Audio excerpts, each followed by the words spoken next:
మరి వార్డు వైజ్గా కూడా ఏ వార్డులో ఇప్పుడు నేను చెప్పిన పనులు ఆదిలోనే వార్డు వైజ్గా కూడా ప్రింట్ చేయించి ఏ ఇంటి నుంచి అన్నది కూడా మీ అందరు కూడా గ్రూప్లో పెట్టడం సన్నాం. దాదాపు 6,42,00,000 రూపాయల పనులు జూలై నుండి మాత్రమే నిధులు రావడం పనులు కావడం. మరి ఇన్ని పనులు చేసి రేపటి నాడు ఈ 15 కోట్ల పనులు, 1 కోటి రూపాయల పార్కు, 20 లక్షల రూపాయల డివైడర్, 82 లక్షలు రేపు టెండర్ పోబోతున్నారు. అంటే దాదాపు 17-18 కోట్ల రూపాయల పనులు మనకు చేయబోతున్నాం. గత 10 సంవత్సరాల్లో అంతమంది ఆ ప్రభుత్వం ఉన్నప్పుడు ఒక 15-16 కోట్ల రూపాయల పనులు చేస్తే ఈ ప్రభుత్వం వచ్చిన తర్వాత నేను ప్రభుత్వంతో కలిసి పనిచేస్తున్న సంవత్సరాల కాలంలోనే ఈ 6.5 కోట్ల రూపాయల నిధులు విడుదల చేయించడం, పనులు చేయడం, మళ్ళీ మొన్న ఈ 15 కోట్ల ఒకటి, 1 కోటి రూపాయల పార్కు, 82 లక్షల రూపాయలు 17 కోట్లు.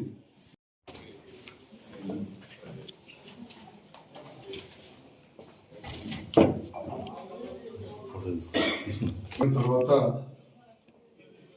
ఒక మీటింగ్ ఏర్పాటు చేసుకోవడం జరిగింది. ఆ మీటింగ్లో చాలా మంది నాయకులు, ముఖ్యంగా గౌరవ పెద్దలు, నాతో పాటు రాజకీయంగా పనిచేస్తున్న కుటుంబ సభ్యులాంటి వారందరూ కలిపి మొట్టమొదటిసారి ప్రభుత్వం మారిన తర్వాత ఒక మీటింగ్ ఏర్పాటు చేసుకోవడం జరిగింది. ఆ మీటింగ్లో చాలామంది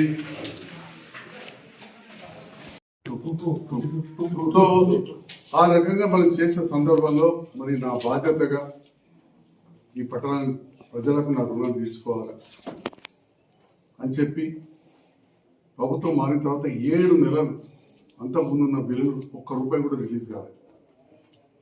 1 రూపాయి పని కూడా శాంక్షన్ కాలేదు, మంజూరు కాలేదు ఈ పట్టణానికి సంబంధించి. ఎక్సెప్ట్ పీపీడబ్ల్యూ స్కీమ్ పాతది పునరుద్ధరణ కొద్దిగా టెండర్లు వేసారు, 2 ఏళ్ళు అయింది. అదొక్కటి తప్ప రాయకల్ పట్టణానికి సంబంధించి ఏ 1 రూపాయి కూడా రోడ్లకు కానీ డ్రైన్లకు కానీ ప్రభుత్వ పరంగా రాలేదు. నాకు తెలిసి ఎవరు కూడా చెప్పలే పిలిచింది. మరి ఈ రకంగా నేను జూన్లో ముఖ్యమంత్రి గారితో దగ్గరికి వెళ్ళి వారికి సాల్వ్ కాపి వారితో నేను కండువించుకున్న తర్వాత ఇన్ని కోట్ల రూపాయల పనులు జరిగినాయి, మళ్ళీ మంజూరైనవి, జరగబోతుంది. మరి ఇప్పుడున్న ప్రభుత్వం, రేవంత్ రెడ్డి గారి నేతృత్వంలో ప్రభుత్వం, వారు మున్సిపల్ శాఖ మంత్రి, ఈ పట్టణ అభివృద్ధి కావాలంటే మరి వారికి అనుకూలంగా పనిచేసే నాయకులు కావాలి. నేనున్నా, ఖచ్చితంగా నేను వారికి అనుకూలంగా పనిచేస్తున్నానని అందరికీ తెలుసు. ఇదే కాంగ్రెస్ ప్రభుత్వంలో ఉండి, కాంగ్రెస్ పార్టీలో ఉండి వారికి వ్యతిరేకంగా మాట్లాడే వాళ్ళు ఎవరు, ఏ రకంగా ఉన్నారు అనే విషయంలో అందరికీ తెలుసు. టీఆర్ఎస్ పార్టీ ప్రభుత్వం వచ్చిన తర్వాత తెలుగుదేశంకి గెలిచిన శ్రీనివాస్ యాదవ్ గారు తీసుకుని మంత్రి పదవి ఇచ్చినా లేదా? అప్పుడు ఎంతోమంది తెలుగుదేశం నుంచి, వైఎస్ఆర్సీపీ నుంచి గెలిచిన వాళ్ళను, బహుజన్ సమాజ్ పార్టీ నుంచి గెలిచిన ఐక్యరెడ్డి వాళ్ళకి తీసుకుని మంత్రి పదవి ఇచ్చారు, సిపిఎం నుంచి గెలిచిన వాళ్ళకి ఇచ్చారు, రవీంద్ర నాయక్ తీసుకున్నారు, తెలుగుదేశం నుంచి తీసుకున్నారు ఎంపీ మల్లారెడ్డిని, వైఎస్ఆర్సీపీ గెలిచిన పొంగులేటి శ్రీనివాసరెడ్డిని తీసుకున్నారు. తర్వాత రెండవసారి ప్రభుత్వం వచ్చి 88 మంది ఉన్నా కానీ లీడర్ ఆఫ్ ద అపోజిషన్ బట్టి విక్రమార్క కాకుండా చేసి 7 మంది తీసుకొని మంత్రి పదవి ఇచ్చారు. సుధీర్ రెడ్డి తీసుకుని మూసీ ఫ్రంట్ చైర్మన్ చేసి క్యాబినెట్ ఇచ్చారు. మేము 88 మంది ఉన్నా కానీ, ఎందుకంటే ప్రభుత్వం కూడా బలంగా ఉండాలి. అట్లనే ప్రభుత్వం బలంగా ఉండాలని చెప్పి ముఖ్యమంత్రి గారు మమ్మల్ని ఆహ్వానించారు. నేను ప్రభుత్వంతో కలిసి పనిచేస్తున్నా. మిగతా నాయకులందరూ కూడా ప్రభుత్వంతో వారి ఆలోచనకు అనుగుణంగా కాంగ్రెస్ పార్టీతో కూడా కలిసి పనిచేయడానికి ముందరికి వచ్చారు. వాళ్ళందరికీ కూడా నేను ముఖ్యమంత్రి గారి పక్షాన, మిగతా నాయకుల పక్షాన ధన్యవాదాలు తెలియజేస్తూ, ఇంకా చాలామంది కూడా ముందుకు వస్తారని చెప్పి కూడా నేను ఆకాంక్షిస్తూ, రాయకల్ పట్టణంలో ముఖ్యమంత్రి గారికి, ఇప్పుడున్న ప్రభుత్వానికి అనుకూలంగా ఉన్న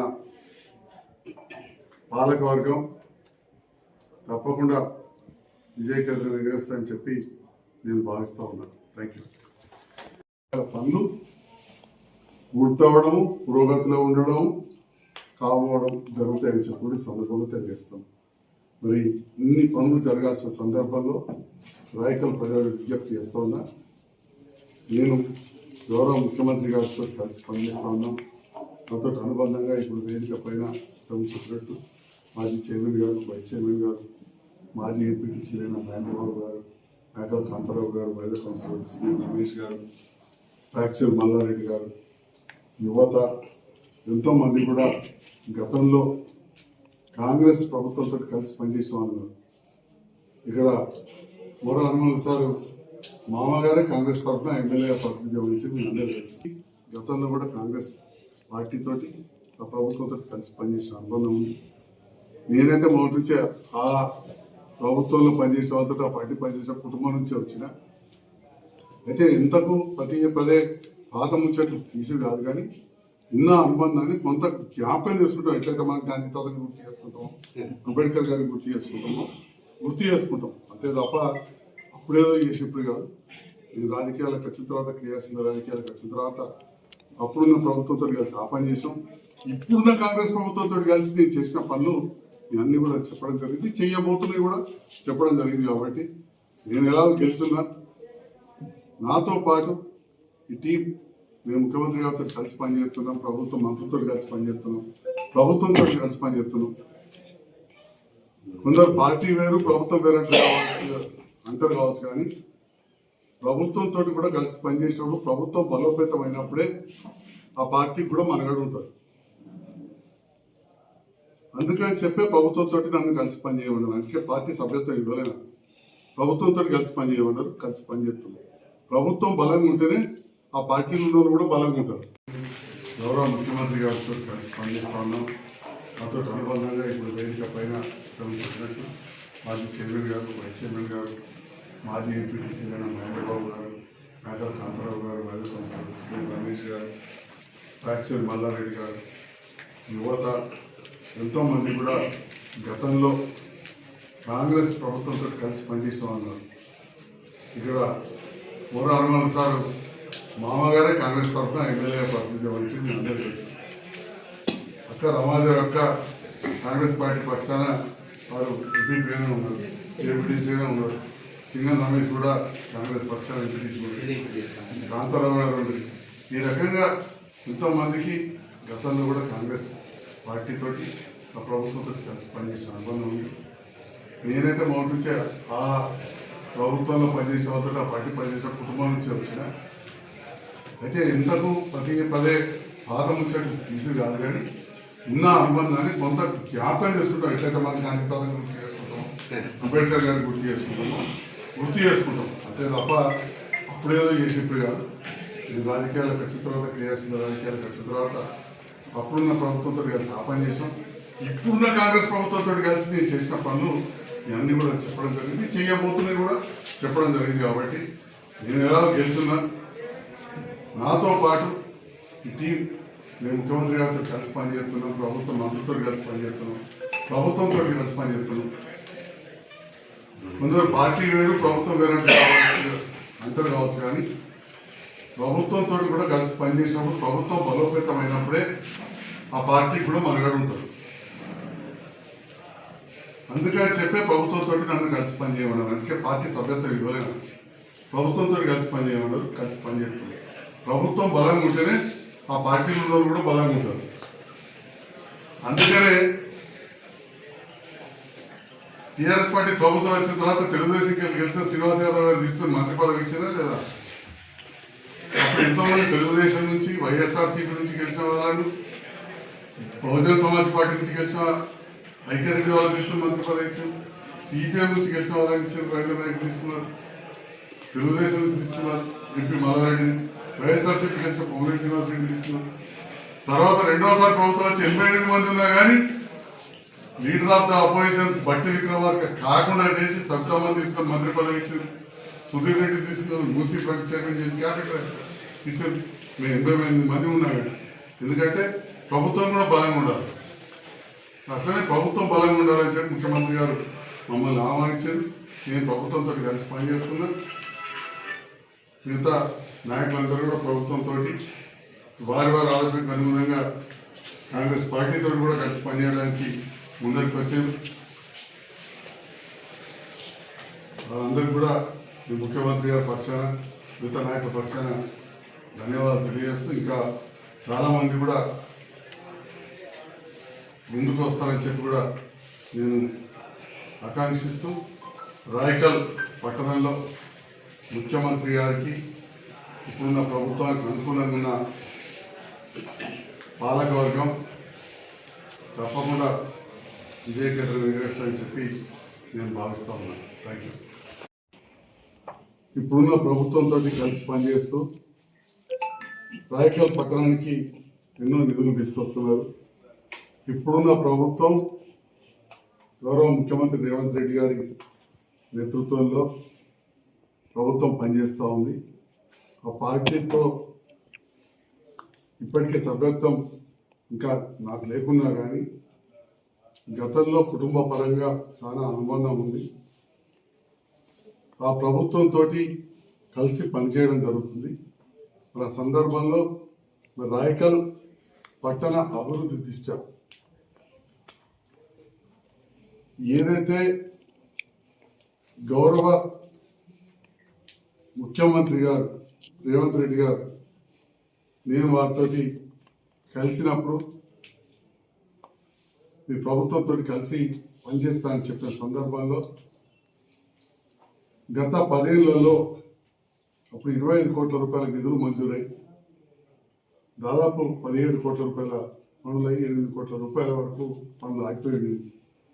అటువంటి సందర్భంలో పనులు చేసిన వర్కులకు గాను 3 కోట్ల రూపాయల వరకు బిల్లులన్నీ కూడా రిలీజ్ చేసి మరి ఈ ప్రభుత్వం వచ్చిన తర్వాత కూడా గత ప్రభుత్వం చేసిన బిల్స్ వస్తాయనే నమ్మకంతో కాంట్రాక్టర్స్ వాళ్ళను అగ్రిమెంట్ అయిపోతే మళ్ళీ గౌరవ ముఖ్యమంత్రి గారే స్వయం మున్సిపల్ శాఖ మంత్రి కాబట్టి వారందరికీ కూడా ఈఓటి ఎక్స్టెన్షన్ ఆఫ్ టైం ఇప్పించి మళ్ళీ కూడా ఒక 4 కోట్ల రూపాయల పనులు చేయడం జరిగింది.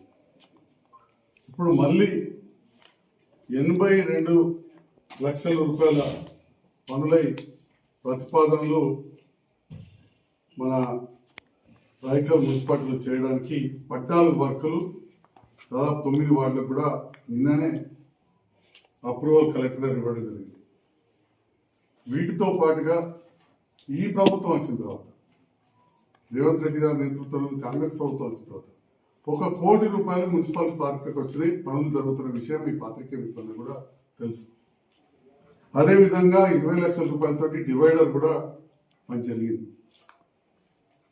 ఇవే కాకుండా 15 కోట్ల రూపాయలు నగరాభివృద్ధి స్కీమ్ కింద మనకిస్తే దాంట్లో 3 కోట్ల 15 లక్షలు మనం సీసీ రోడ్లు డ్రైన్లకు 1 నుంచి 12 వార్డులకు అని చెప్పి ఒక ప్యాకేజ్ కింద ఇస్తాం. ఎందుకంటే మనకు వెసులుబాటు ఉంటుంది. తర్వాత కౌన్సిలర్స్ వచ్చిన తర్వాత ఇప్పుడు పాలకవర్గం వచ్చిన తర్వాత అనుకున్న రీతిలో మార్చుకునే విధంగా. అదేవిధంగా డెవలప్మెంట్ ఆఫ్ జంక్షన్స్ మన అంబేద్కర్ గారిది కావచ్చు, పటేల్ కావచ్చు, ఇంకెక్కడ కావచ్చు, దానికోసం కూడా 1 కోటి రూపాయలు మనం పెట్టుకోవడం జరిగింది. 5 కోట్ల రూపాయలు ఇది అత్యంత ముఖ్యమైన విషయం. రాయకల్ చాలా పట్టణం పెరుగుతూ ఉంది. ఎవరికి తెలియని పరిస్థితి ఉంది, మీ అందరికి కూడా తెలుసు. ఉదాహరణకు ఇప్పుడు ఇక్కడ ఎంఆర్ఓ ఆఫీస్ కాడికి వెళ్ళి ఊరు నీళ్ళన్నీ ఆడిపోతాయి. ఎటు పోవాలి? మరి తీసుకుపోయి ఎక్కడో ఒక దగ్గర తీసుకుపోతే ఒక ఒరే దగ్గర తర్వాత మళ్ళీ ఎస్టీపీఓ ఏదైనా కట్టుకోవచ్చు, అంటే శుద్ధి చేసేది. సో అక్కడి నుంచి ఎంఆర్ఓ ఆఫీస్ నుంచి మైదాపూర్ బ్రిడ్జ్ దానికి కూడా కలబెడతా ఉంది. రెండవది ఏమా థియేటర్ దగ్గర మీ అందరూ తెలుసు, మారియకుంట గురించి మీరే పత్రికలలో ఎన్నోసార్లు రాసింది. అది తీసుకుపోయి బతుకమ్మ వాళ్ళ దగ్గర తీసుకుపోయి అక్కడ మనం ఒక ఎస్టీపీ తయారు చేసే విధంగా అదొక పెద్ద నాల. పంట కాలువ అయితే ఎంత దరిద్రంగా తయారైందో మేము అందరికీ తెలుసు. ఒకరోజు పాదయాత్ర చేసి తిరిగినాం మేమంతా ఈ ప్రభుత్వం వచ్చినాకనే. అక్కడ ఇరిగేషన్ కెనాల్ ఉంటుంది ఒరే, అక్కడ కూడా చాలా పెద్ద సమస్య ఉంది. అక్కడ కూడా పెద్ద డ్రైనేజ్ పంట కాలువకు సమాంతరంగా కట్టాల్సిన అవసరం ఉంది. రైతుల సహకారం కూడా రావాలి అక్కడ. లేకపోతే పంటలు పాడవుతున్నాయి, అన్ని కూడా చెడిపోతాయి. ఇంకోటి చిన్నది లక్ష్మీ గార్డెన్ నుంచి కొత్తమంది వీటికి 5 కోట్ల రూపాయలు కేటాయించడం జరిగింది. అంటే ఈ రకంగా 15 కోట్ల రూపాయలతోటి మనం రైకల్ పట్టణానికి చేస్తూ, మరి ఇప్పుడు నేను చెప్పినవి కాకుండా పార్క్ జిమ్ల కోసం ఒక 50 లక్షలు, ఆ పార్క్ ₹1 కోటి కాకుండా మన పెద్ద చెరువు దగ్గర మీ అందరికీ తెలుసు రిటర్నింగ్ వాల్ పోయింది, అదొక 20 లక్షలు. మళ్ళీ సీసీ రోడ్స్, డ్రైన్స్, కల్వర్ట్స్ కూడా కావాలి. ఇక్కడ ఓన్లీ సీసీ రోడ్స్, సీసీ డ్రైన్లు, కల్వర్ట్లు. దీంట్లో రోడ్స్ తీసేయండి. రోడ్స్ ఫస్ట్ 3,15 లక్షలు వచ్చాయి. ఇందులో ఓన్లీ డ్రైన్లు, కల్వర్ట్లకు 3,15 లక్షలు పెట్టాం. తర్వాత గ్రేవ్ యార్డ్, మన శ్మశాన వాటికి అనుకున్నంత మంచి లేదు, 50 లక్షలు. పట్టణంలో చాలా పెరిగిపోతుంది. కుమార్పల్లి దానికి పోతుంది, మైతాపూర్ దానికి పోతుంది, రామాయపేట దానికి పోతుంది, వీరాపూర్, ఇటుకాల రోడ్డు ₹1 కోటి లైట్లకు. దాంతో పాటుగా పటేల్ చౌరస్తా నుంచే మన అంబేద్కర్ చౌరస్తా, గాంధీ విగ్రహం దానికి కూడా చాలా ఇంపార్టెంట్. డివైడర్ ఒక 50 లక్షలు, 15 కోట్ల రూపాయలు. ఇవన్నీ కూడా పీడిఎఫ్ చేసి మీ అందరికి కూడా వాట్సాప్లో పెడతాం. ఈ పనులన్నీ కూడా చేయడానికి టెండర్లు పిలిచాం. 12వ తేదీ లాస్ట్ డేట్ ఉంది. 12వ తేదీ లాస్ట్ డేట్ ఉంది. అండర్లైన్ చేసి మీకు వాట్సాప్లో పెట్టింది. ఏ రోజు పిలిచాం, ఎంత అనేది కూడా చాలా స్పష్టంగా దీంట్లో మెన్షన్ చేసాం. మొత్తం 9 ప్యాకేజీల కింద 15 కోట్ల టెండర్లు పిలిచాం. ఆన్లైన్లో ఎవరైనా వేసుకోవచ్చు. మరి ఈ రకంగా పనులు జరుగుతూ ఉంటే చాలా మంది చాలా రకాలుగా విమర్శిస్తారు. నేను ప్రజల అభిమానంతో గెలిచామని. ప్రజలు నన్ను గత ప్రభుత్వంతో కలిసి ఉండి రైకల్ పట్టణానికి విశేషంగా నిధులు తీసుకొచ్చారు.